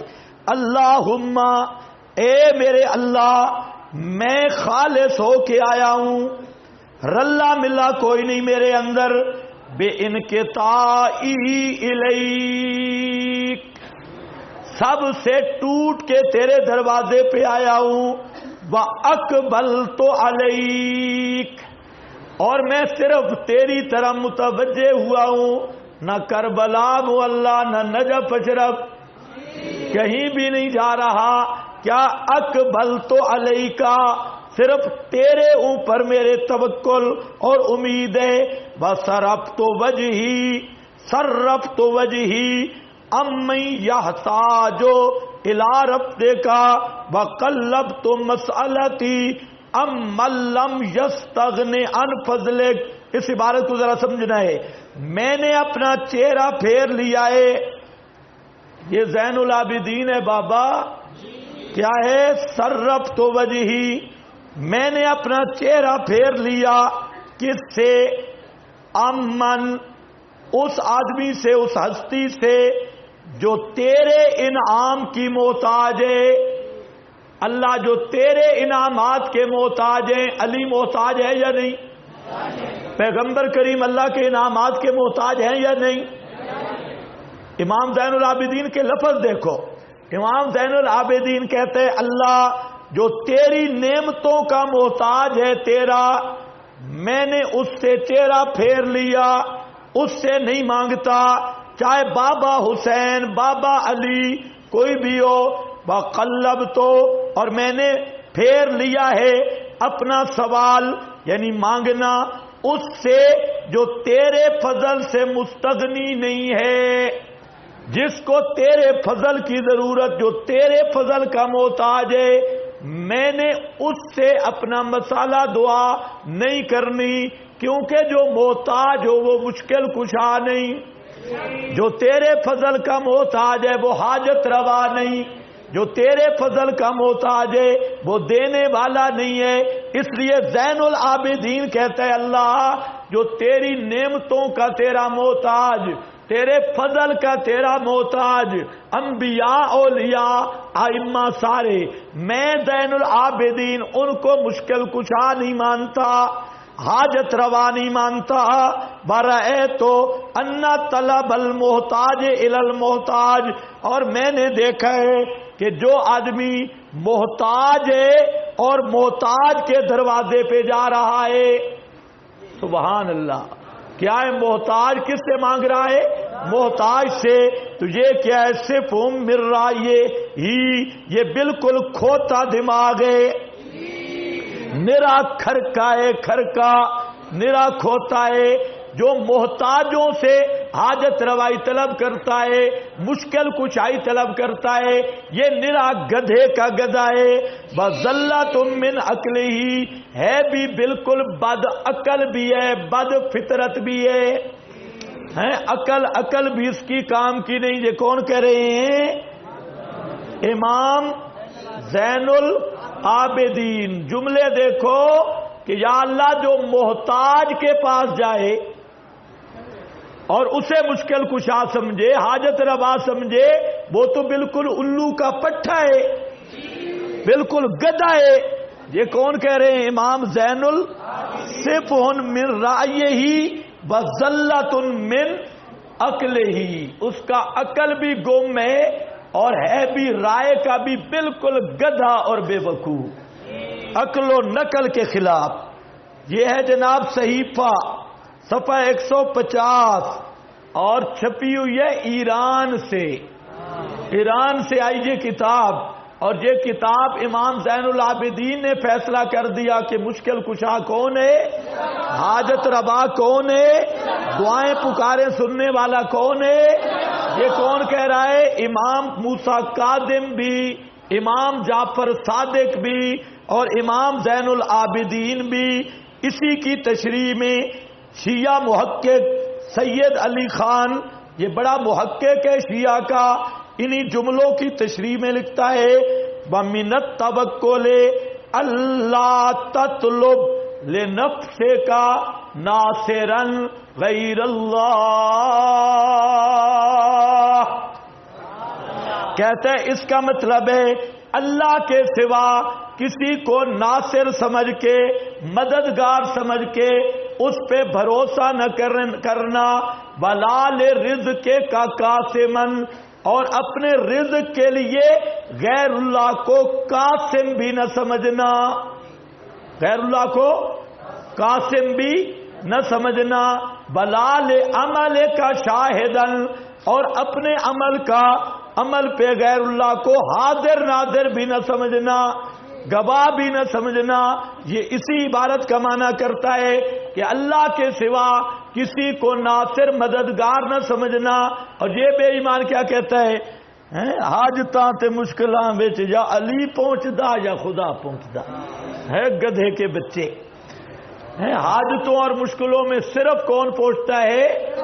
صرف الہ پہنچتا، اللہ کے سوا ناصر نہ سمجھنا۔ اور البلال رزق کا قاسمن، اپنے رزق کا کسی کو قاسم بھی نہ سمجھنا۔ بلال عمل کا شاہدن، ریاض الصالحین یہ شیعہ کی کتاب صفحہ 103 اور صفحہ 30۔ آگے شیعہ محقق کے علامہ فاد ہلی وہ کہتا ہے بے ان المخلوق لا یضرو، حضرت علی مخلوق ہے یا خالق ہے؟ حضرت حسن حسین خالق ہے یا مخلوق ہے؟ لسوڑی شاہ خالق ہے یا مخلوق ہے؟ یہ باؤ سلطان خالق ہے یا مخلوق ہے؟ کہتے ہیں بے ان المخلوق لا یضرو ولا ینفع، مخلوق نفع کی مالک بھی نہیں، نقصان کی مالک بھی نہیں، ولا یعطی ولا یمنع، مخلوق دے بھی نہیں سکتی منع بھی نہیں کر سکتی۔ عدت الدائی صفحہ 45 طبع بمبئی، حضرت امیر المومنین حضرت علی المرتضی۔ اب آیا پیر علی، اب ذرا میں دیکھتا ہوں پیر علی کو کون مانتا ہے؟ کتاب شیعہ کی ہے اصول کافی، اور فرمان ہمارے امام علی کا، ہمارے پیر علی کا فرمان ہے۔ فرماتے ہیں فَإِذَا اشْتَدَّ الْفَزَعُ فَإِلَى اللَّهِ الْمَفْزَعُ، اِذَا اشْتَدَّ الْفَزَعُ، جب سختی آ جائے، مصیبت گھبراہٹ آ جائے تو اِلَى اللَّهِ، صرف اللہ ہی کی طرف مفزع ہے، کسی امام کی طرف مفزع نہیں۔ یہ اصول کافی ہے اور کتاب الدعا۔ پھر آ گیا امام موسیٰ کاظم، امام موسیٰ کاظم، یہ عبارت صحیح کر لینا بھائی، عبارات میں تھوڑی غلطی ہے جہاں کمپیوٹر کی، یہاں پر دیکھیں ما من دعا ان لفظ تلا ان لکھا ہے،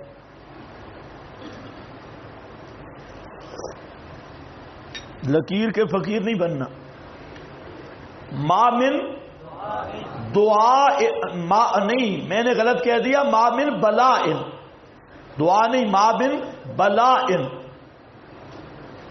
ما من بلائن ینزل علی عبد مومن، کوئی بلا بھی نہیں نازل ہوتی مومن آدمی پر، فیلہمہ اللہ، بس اللہ اس کو الہام کرتا ہے، الدعا، دعا اپنے سے مانگنا، الا کشف ذلک البلا، تو اللہ اس بلا کو دور کر دیتی۔ جب کسی مومن آدمی پر مصیبت شدت آئے تو اللہ تعالیٰ اس مومن کو کیا کرتے ہیں؟ دعا القا کرتی ہے، دعا کی طرف پھیرتے ہیں، ادعونی، وہ دعا کرتا ہے، مصیبت ختم ہو جاتی ہے۔ اور وہ وما من بلاء ينزل على عبد مؤمن، اور کوئی بلا نہیں نازل ہوتی عبد مومن پر، وہ دعا سے رک جاتا ہے، الا کان ذلک البلا طویلا، تو وہ بلا لمبی ہو جاتی ہے۔ فاذا نزل البلا، جب بھی مصیبت آئے، بیماری آئے، کڑوں کی طرف نہیں جانا، تازیے تبوتوں پہ نہیں جانا، نجف اشرف کربلا معلیٰ میں دھکے نہیں کھانے، فعلیکم بالدعاء والتضرع الی اللہ، تو اس وقت تم پہ لازم ہے کس کو پکارنا ہے؟ اللہ کو، والتضرع الی اللہ، یہ بھی جناب اصول کافی ہے شیعہ کی، مادی کی 10 خط والی کتاب ہے، صفحہ 519، اور عدت الدائی صفحہ 3 ہے۔ پھر امام زین العابدین پھر آگے، اب بھی کوئی شیعہ نہ مانے تو اپنی قسمت پہ ماتم کرے ہیں۔ یہ سارے امام تو کہتے ہیں حاجتوں میں کس کو پکارنا ہے؟ صرف اللہ کو۔ اب ذرا یہ لفظ بھی دیکھو، امام زین العابدین کی دعائیں، کہتا ہے انت المدعو، انتل مدعو للمہمات، اے اللہ تو ہی مشکل کشا ہے، تو ہی وہ ذات ہے المدعو جس کو پکارا جاتا ہے مشکلات میں، مہمات میں، وَأَنْتَ الْمَفْزَعُ فِي الْمُلِمَّاتِ، اور جتنی ملمات مشکلیں آئیں ان میں تو ہی چھٹکارا ہے، تیرے سوا کوئی مفزع نہیں، کوئی مفزع، بولو شابش، کوئی مفزع، کوئی چھٹکارے کی جگہ نہیں۔ وَلَا يَنْدَفِعُ مِنْهَا إِلَّا مَا دَفَعْتَ، اے اللہ نہیں دفع کر سکتا کوئی مشکل کو مگر جس کو تو دفع کرے۔ وَلَا يَنْكَشِفُ مِنْهَا، یہ منہا لفظ ہے بھئی، منہا الا ما کشفتا، اور کوئی مشکل کشائی نہیں کر سکتا مگر جو تو مشکل کشائی کرے۔ یہ کون کہتے ہیں؟ امام زین العابدین۔ یہ لفظ سونے کے پانی سے لکھنے کے قابل، او پیچھے تک سمجھ رہے ہیں؟ یہ مشکل ہے۔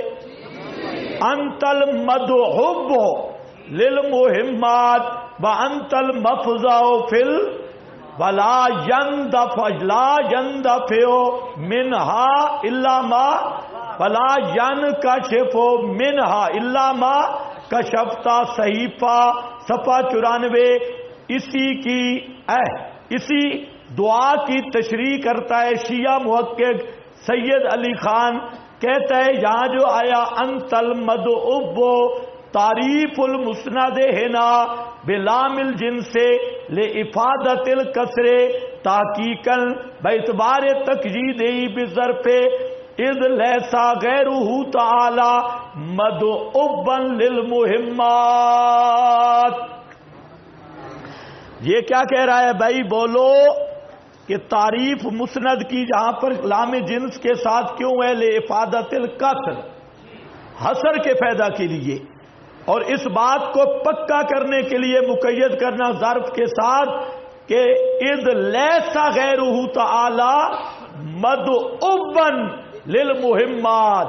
یہ امام فرماتے ہیں کہ اللہ کے سوا کوئی ایسی ہستی نہیں جس کو مشکلوں میں پکارا جائے، اللہ کے سوا کوئی ایسی ہستی نہیں جس کو مشکلوں میں پکارا جائے۔ بلا مفزعن، اور اللہ کے سوا کوئی ایسی ہستی نہیں جس کو حاجتوں میں مفزع قرار دیا جائے اور گھبراہٹ دور کرنے کی جگہ بَإِنْ دَعَا غَيْرَهُ لَهَا، اگر غیر کو اس مشکل میں پکارا گیا اور فضا الیہ فیہا فہو جہل ماہد اور شرک خفی اور صریح علی ان دعاءہ سبحانہ عند نزول الملمات بل فضو الیہ حین حلول المہمات دون غیرہ امر فطری۔ کہتا ہے جو اللہ کے سوا علی کو پکارے، حسن و حسین کو پکارے، غازی عباس کو پکارے، کسی پیغمبر کو پکارے تو وہ خالص ہوا جہل محض، وہ خالص جاہل ہے اور شرک خفی بلکہ شرک جلی ہے، اور بمعنی بل ہے شرک خفی بلکہ وہ کیا ہے؟ شرک صریح جلی شرک ہے اور خالص مشرک ہے، کیونکہ اس کا اللہ تعالیٰ کو پکارنا نزول ملمات اور اللہ کی طرف رجوع کرنا جب حلول مہمات مشکلات آ جائیں، دون غیری اللہ کے علاوہ سے رجوع نہ کرنا امر فطری، یہ انسان کی فطرت میں داخل ہے۔ تو اس لیے پتہ چلا جو غیروں کو حاجتوں میں پکارتا ہے وہ بد فطرت بھی ہے، بد مذہب بھی ہے، بد فطرت بھی ہے۔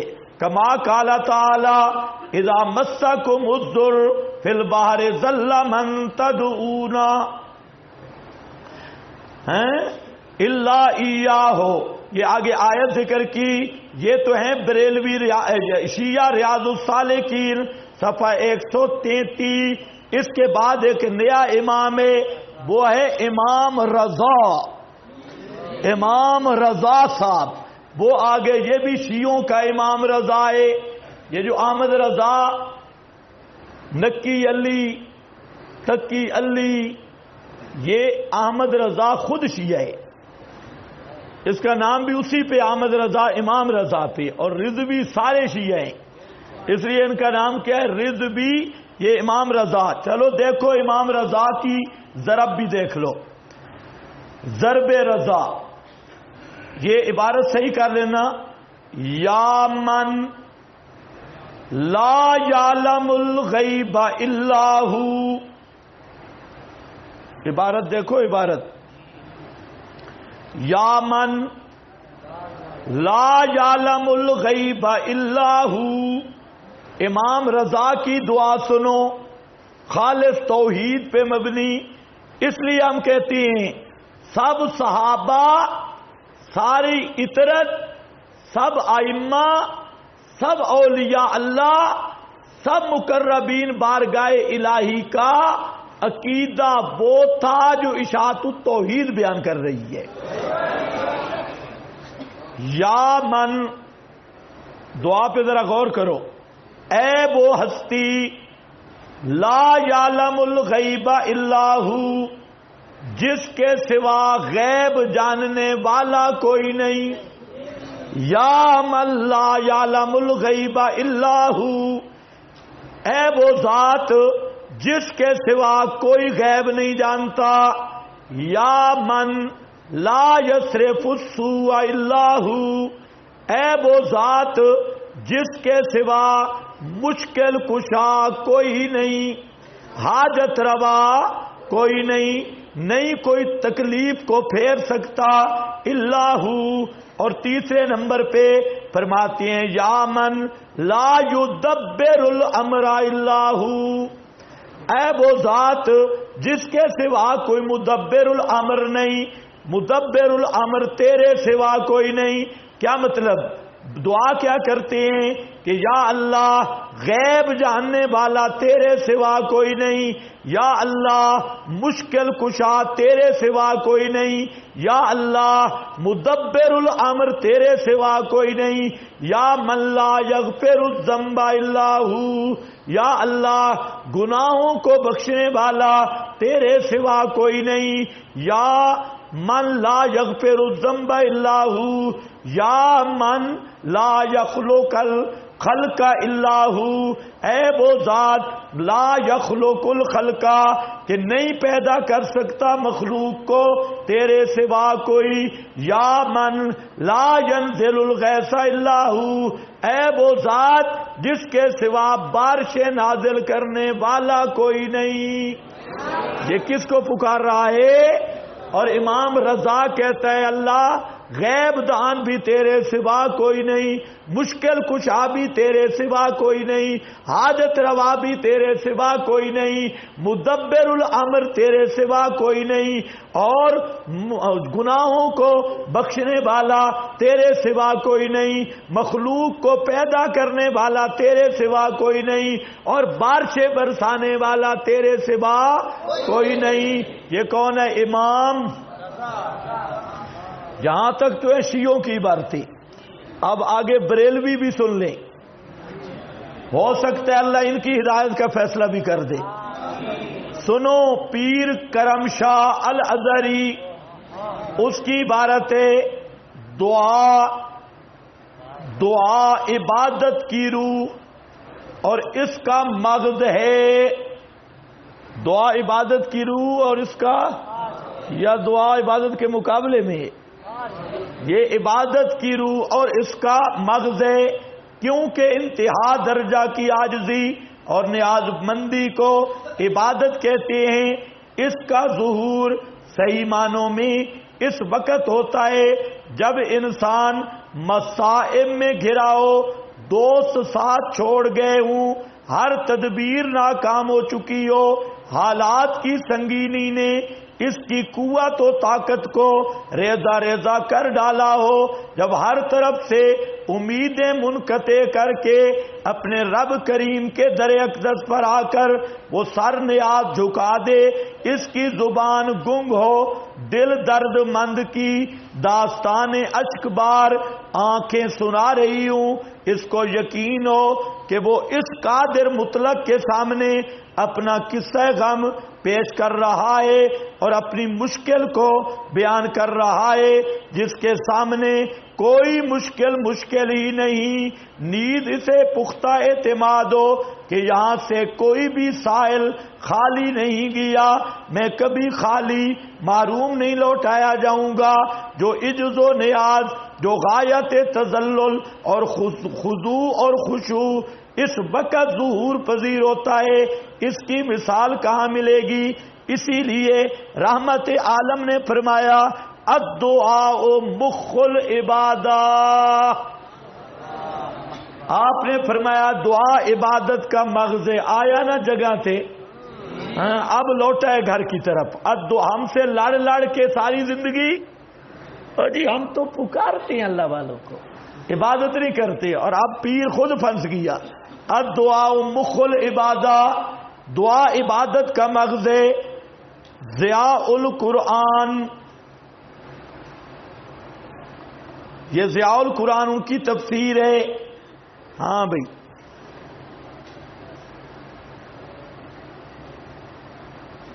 بس بھائی یہ تھوڑی سی گفتگو میں نے کر دی، اس کا اگلا حصہ کسی اور آیت پہ لاؤں گا۔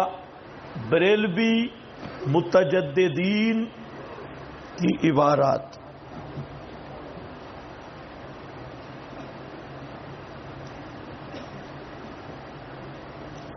ابھی مسئلہ نکالو علم غیب۔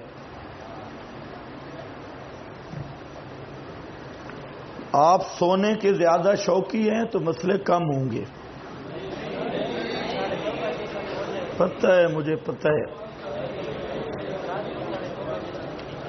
آپ بے شک سوئے رہیں، ہمیں تو فائدہ ہے، لیکن پھر یہ گلہ نہ دینا کہ مسئلے کم ہوئے۔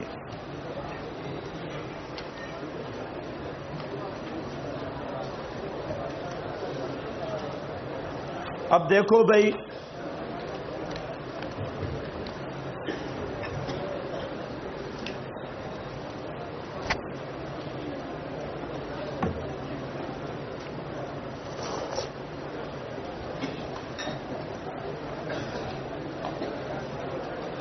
بسم اللہ الرحمن الرحیم۔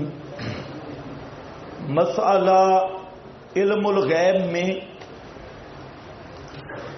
تنقیحات ما بہن نزاع کا تعین کے دونوں عنوان، اور اہل سنت کی، اہل حق کی، اہل سنت کی پہلی دلیل یہ آپ کے سامنے آ گئی۔ اچھا، بعض آیات سبق کے دوران گزری ہیں، وقت بڑا کم ہے، تو ان پہ میں بالکل مختصر تبصرہ کروں گا، بالکل مختصر۔ دلیل نمبر 2،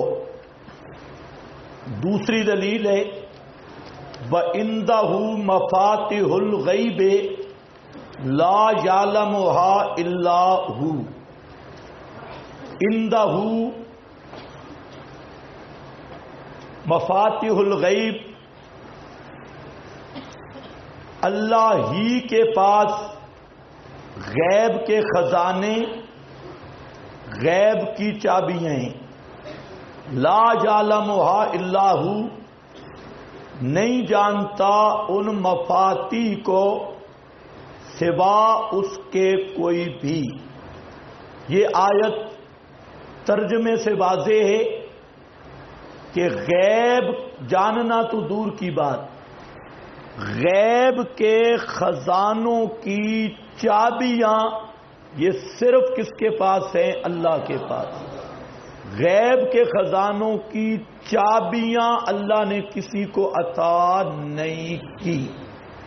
میں نے پوری بحث کر دی ہے کہ یہ آیت دلیل ہے اس بات کی کہ اللہ تعالی نے مخلوق کی کسی ہستی کو صفت غیب دانی عطا نہیں کی، صفت غیب دانی عطا نہیں کی، غیب کے خزانوں کی چابیاں۔ اب جس آدمی کے پاس چابی ہو وہ جب چاہے خزانے کا تالا کھول لے، اللہ نے یہ صفت کسی کو بھی عطا نہیں کی کہ کوئی جب چاہے غیب معلوم کر لے۔ ہاں، اللہ جب چاہتا ہے کوئی غیب کی خبر دینا چاہے تو وہ بتا دیتا ہے، جو عنوان تھا اطلاع علی الغیب، اظہار الغیب کا۔ باقی ایسی صفت اللہ نے کسی کو عطا نہیں کی کہ جس صفت ملکہ غیب دانی کی عطا کے بعد ہر جزی میں اطلاع الہی کی ضرورت نہ رہے۔ جس طرح میں نے آپ کو ریاضی کی مثال دی کہ جزیات کو یاد کرنا الگ بات ہے اور کلیات کو سمجھ لینا یہ الگ بات ہے، اس کو ساتھ ملانا ہے۔ اس پر دوسرے جز پر بھی بات ہو گئی کہ بعض اہل بدعت کتاب مبین سے مراد قرآن پاک لیتی ہے۔ یہ انشاءاللہ آخر پہ بھی بات آئے گی کہ قرآن پاک میں سب کچھ موجود ہے الا فی کتاب مبین۔ میں نے بتایا جہاں کتاب مبین سے مراد لوح محفوظ یہ بھی مرجوع ہے، اصل جہاں کتاب مبین سے مراد کیا ہے؟ علم الہی، اللہ تعالی کا علم۔ اس پر میں سبق میں آپ کے سامنے کافی حوالہ جات ذکر کر چکا ہوں، اس لیے ان کو دہرانے کی اب ضرورت نہیں ہے۔ یہ دلیل تام ہے۔ دلیل نمبر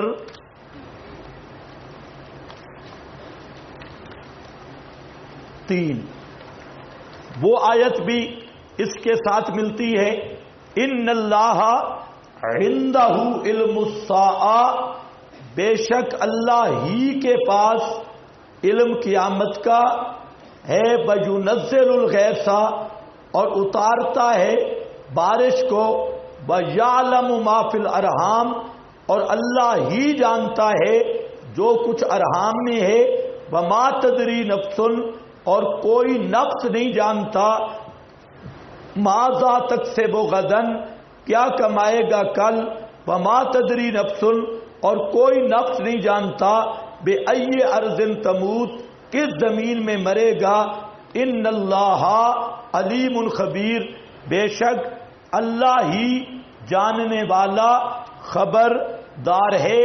اب یہاں پر ذرا سمجھیں کہ سب سے پہلے ان اللہ رب جو اس میں ذات مبارک ہے یعنی لفظ جلالہ اس کو مقدم کیا، ایک وجہ حسر کی یہ ہے، نمبر 2 عندہ یہ ظرف کو مقدم کیا، یہ دوسرا وجہ حسر کی، اور تیسرا تکرار اسناد ہے، اور چوتھا عندہ کے کلمہ میں بھی حسر ہے۔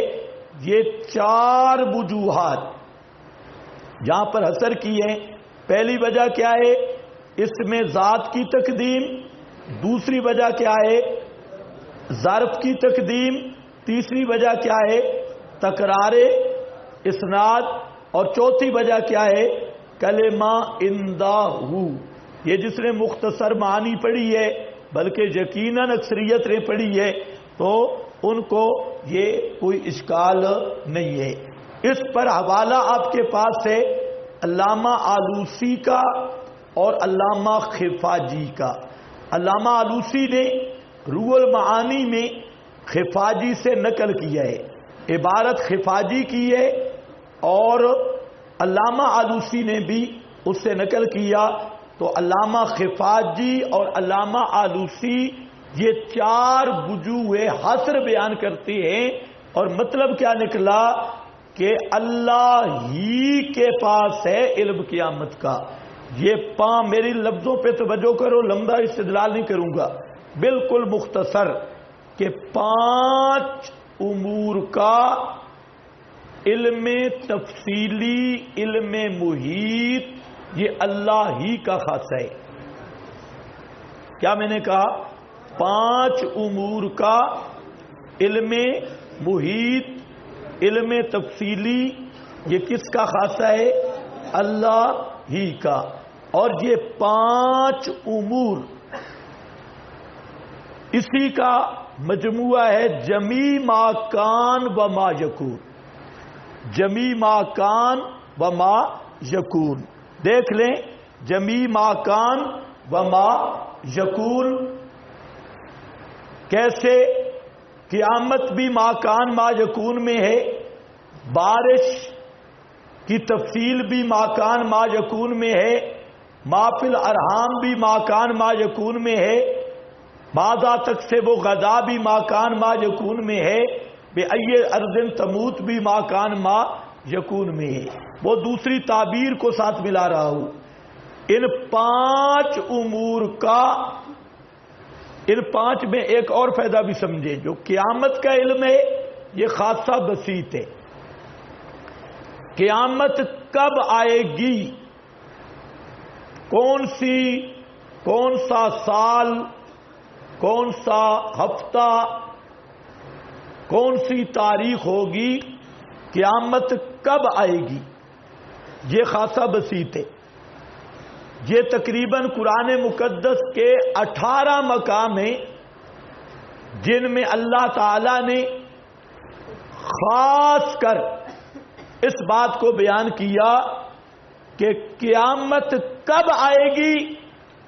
اس کا حتمی ڈیٹ اللہ نے کسی پیغمبر کو بھی نہیں بتلائی، حتیٰ کہ اسرافیل جس نے سور پھونکنا ہے اللہ نے اس کو بھی نہیں بتلائی.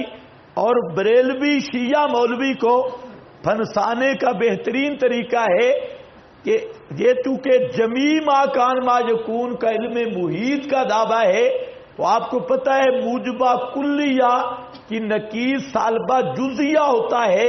تو اس لحاظ سے آپ ان کو ایک قیامت کے علم پہ بٹھا دیں.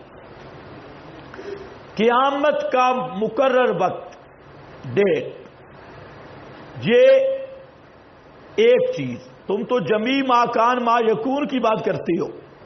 پوری دنیا شیعت، پوری دنیا بریلویت، اول سے لے کے آخر تک سب کو تحدی سے یہ کہو کہ صرف ایک آیت، صرف ایک حدیث جس کا مطلب یہ ہو کہ اللہ نے قیامت کب آئے گی یہ علم کسی مخلوق کی ہستی کو عطا کر دیا.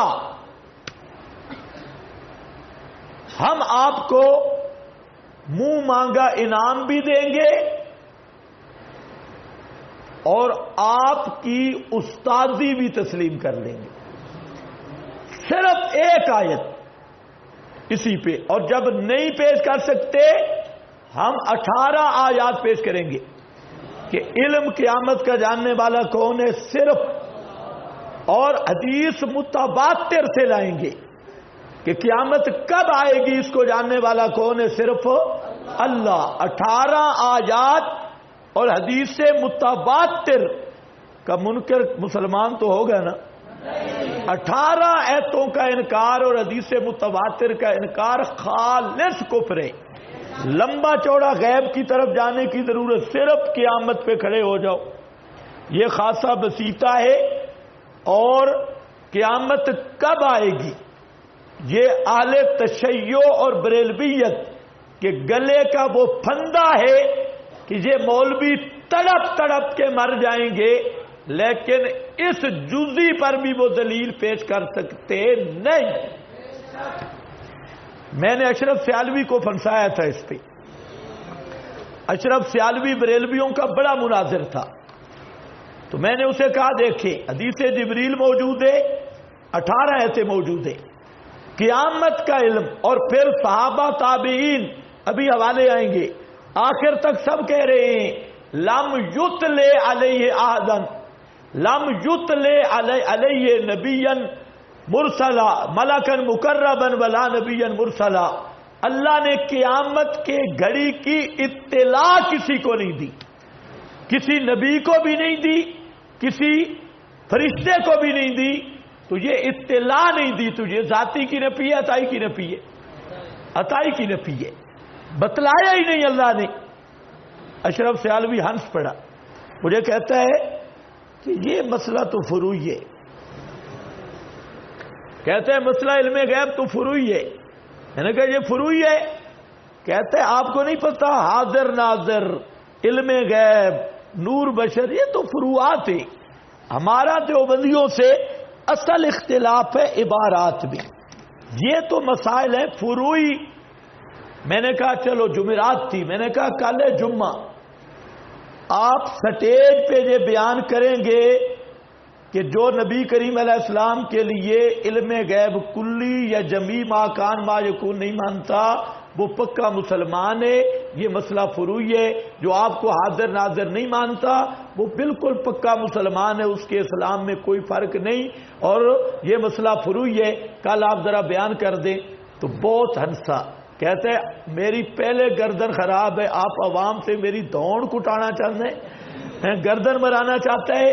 تو میں نے کہا کہ جب فروعی ہے تو بیان کرنا۔ تو خیر یہ علم قیامت کے جے کہ خاصا بسیط تھا۔ اس کے بعد ہیں چار چیزیں، یہ دیکھیں، ایک ہے ينزل الغیث، دوسرا ما فی الارحام، تیسرا ما تدری نفس ماذا تکسب غدا، چوتھا ما تدری نفس بأی ارض تموت۔ کتنی چیزیں آ گئی؟ چار۔ ایک ہے بارش، دوسرا کیا ہے ما فی الارحام، تیسرا کیا ہے مستقبل، کیا ہے کل مستقبل، اور چوتھا کیا ہے موت، بأی ارض تموت۔ یہ چار چیزوں کا علم محیط اللہ کا خاصہ ہے۔ ان چار چیزوں کا علم محیط کس کا خاصہ ہے؟ اللہ ہی کا خاصہ ہے۔ کوئی نبی ولی، ان کو بولتے ہیں علوم خمسہ، یہ پانچ چیزوں کا علم، ایک خاصہ بسیطہ، چار مرکبات اور چار وہ خواص سے، ان کا علم محیط اللہ تعالیٰ کے سوا کوئی نہیں جانتا۔ یہاں میں مختصراً یہ بتا دوں ينزل الغیث کا کیا معنی، کہ بارش کا پہلا قطرہ کب گرے گا، کل کتنے قطرے ہوں گے، درمیان میں کتنا وقفہ ہوگا، کس کس مقدار کے قطرے ہوں گے، کہاں کہاں پر وہ قطرے گریں گے، اور آخری قطرہ کس سیکنڈ